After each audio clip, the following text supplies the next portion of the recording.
هذه أخت لنا في إحدى دول الخليج، يحدثني عنها مدير أحد اللجان، يقول: قسمت حياة هذه الفتاة إلى 3 صفحات. الصفحة الأولى أسود من ظلام الليل. تقول هي عن نفسها، تقول: والله في تلك المرحلة في حياتي لا أصلي أبدا، يعني تحت المجهر كافرة، انغماس في سماع الأغنيات، إدمان، تقول بمعنى الكلمة إدمان على الشات وعلى المحادثات في الإنترنت. والله لا أحس بنفسي، تمر الساعات وراء الساعات، تبرج في الأسواق. كنت جندية من جنود إبليس، جئت ببنات وفتيات لا يعلمن شيء عن الإنترنت، علمتهن ودرستهن حتى يكن جنديات لإبليس عليه من الله ما يستحق، أعاذنا الله وإياكم منه. تقول: إذا خرجت أضللت أكثر الناس، أخذ أي رقم، تبرج، سفور، عباءة تصلح تكون فستان. تقول: 3 مرات أحس بالضنك يبلغ مني ما يبلغ، حتى أردت الانتحار 3 مرات. ثم سلسلة من المعاكسات، والله نومي فقط الذي لا أعصي فيه رب العالمين، وإلا في كل لحظة وفي كل نفس. الأذن التي أعطاني الله عز وجل أعاكس بها، اللسان أعاكس به وأفسد وأغتاب وأنم، الأيادي التي حركها رب العالمين ما استشعرت تلك النعم كلها، فاستعنت بكل نعمة أنعم الله بها علي على البعد عنه سبحانه والتقرب إلى عدوه الشيطان الرجيم. أفأمنوا مكر الله، أفأمنوا مكر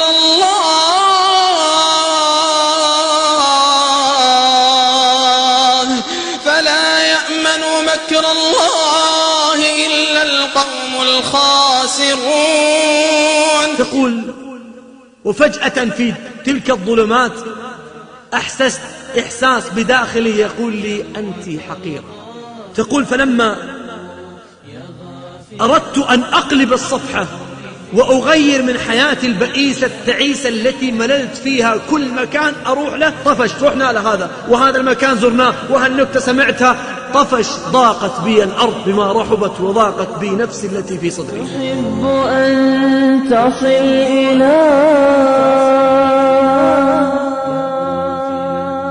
وتستحي ممن سواه، تهيم في ليل الهوى، يا بؤس من أرضى هواه. كم ليلة قضيتها في زلة أمضيتها، تقول يا نفس افعلي بشهوة خدعتها. كم ليلة قضيتها في زلة أمضيتها، تقول يا نفس افعلي بشهوة خدعتها. يا غافلا. تقول: ثم بعدها قررت أن أتوب، ففتحت صفحة أخرى جاء فيها الشيطان وقنطني من رحمة الله عز وجل. قال: أنت بالذات حتى لو تبت الآن، ملايين من البشر أغريتيهم في الإنترنت وأرسلتي لهم أغاني، من يجمع لك هذه الأغاني؟ كل من سمعها أوزارهم كلها على ظهرك. تقول: فحينما أردت وعزمت اتصلت على أحد اللجان التي فيها صاحبنا، قالت له الحال، قالت: أنا وضعي كذا كذا، هل لي من توبة أو لا؟ قال لها الرجل وسرد عليها الآيات العظام التي لا يدركها كثير من الناس. قال سبحانه: قل يا عبادي الذين أسرفوا على أنفسهم لا تقنطوا من رحمة الله، إن الله يغفر الذنوب جميعا إنه هو الغفور الرحيم. جميعا؟ نعم والله جميعا، كبيرها وصغيرها، جرمها، دقها، جلها. ما الخطوة التي أحتاج أن أفعلها وإذ بالآيات تترى تباعا؟ وأنيبوا إلى ربكم وأسلموا له من قبل أن يأتيكم العذاب ثم لا تنصرون. ما هي الخطوة بعد أن أتوب وأغير كل ما عندي من الذنوب؟ اسمع الآية التي تليها: واتبعوا أحسن ما أنزل إليكم من ربكم من قبل أن يأتيكم العذاب بغتة وأنتم لا تشعرون. إذن هذا الطريق، تقول فانفتح أمامي طريق كله نور إلى من فوق العرش جل في علاه. إذن الطريق أن أتوب الآن وأنيب وأغير كل ما عندي، وأن أضرب بآراء الشيطان عرض الحائط وأبدأ البداية من الآن. نعم أسرفت، نعم عندي ذنوب، ووعدني رب العالمين إن أنا تبت وأنبت واتبعت سبيله سبحانه أن يقلب ذنوبي كلها من الظلمات إلى النور. تقول فبدأت الصفحة الثانية أن تفتح في حياتي. فلما تكلمت مع الإخوة في إحدى اللجان الدعوية وعزمت وبدأت أرسم طريقي في الصفحة الأخرى، وبدأت أحصي كم عدد المواقع التي كنت أدخل عليها في الشات حتى أضل أولئك الأمم الغافلة عن الله سبحانه وتعالى، ردنا الله وإياهم إليه ردا جميلا. كانت من أولى خطواتي أن أنيب، أن أغير ما عندي الآن. ثم غيرت عباءتي وغيرت أشرطتي، غيرت السيديات اللي عندي، غيرت كل ما يذكرني بإبليس عدو الله سبحانه وتعالى، وبدأت أبحث أكتب وأرسم طريقي الآن في طريق الهداية مع الله عز وجل. ثم وضعت من أعظم أهدافي أن أزور كل موقع دخلت عليه أن أرسل لهم إما شريط أو فلاش دعوي. المهم أني سأبث في كل بصمة تركتها للشيطان سأعوضها وأغطيها بأعظم منها للرحمن سبحانه وتعالى. فبفضل الله عز وجل يقول والله تغيرت وغيرت بفضل الله معها كثير. أفسدت على أهل مواقع الشر مواقعهم بما تبثه، تعرف المجموعات وترسل لهم ما يرضي رب العالمين سبحانه وتعالى.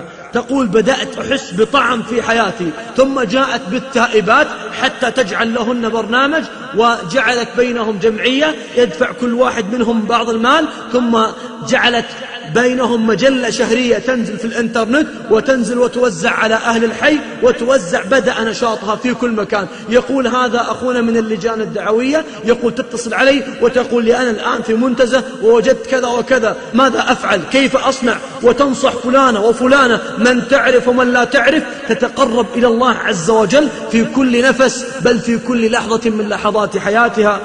هذه التي فسد على يدها أصلحت بعدها بفضل الله عز وجل أكثر من هذه الأمم.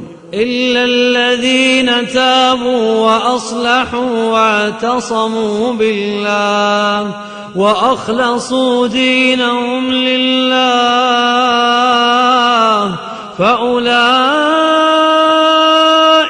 مع المؤمنين، وسوف يؤتي الله المؤمنين أجرا عظيما. ما يفعل الله بعذابكم إن شكرتم وآمنتم، وكان الله شاكرا عليما. يقول والله تذكرت كلما كلمتني تذكرت قول الله عز وجل أومن كان ميتا فأحييناه وجعلنا له نورا يمشي به في الناس كمن مثله في الظلمات ليس بخارج منها. هكذا يكون التائب، إن تاب لا يصبر، يقول والله إن نشاطها بعد سنتين مثل نشاطها قبل سنتين بل أكثر. لماذا؟ ما الذي جعلها تثبت؟ ما الذي جعلها؟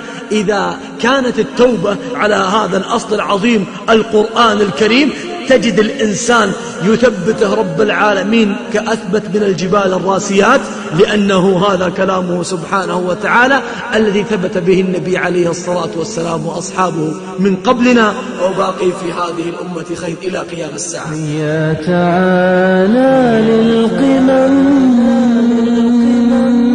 فدعك من رق الذنوب، وأصلح اليوم العيوب، ولتمضي في ركب الهدى. قد جئت يا ربي أتوب، فدعك من رق الذنوب، وأصلح اليوم العيوب، ولتمضي في ركب الهدى. قد جئت يا ربي أتوب. يا غافلا في لهوه، والموت يخطو نحوه. إلى متى تحيا على إثم وترضى فعله؟ يا غافلا في لهوه، والموت يخطو نحوه. إلى متى تحيا على إثم وترضى فعله؟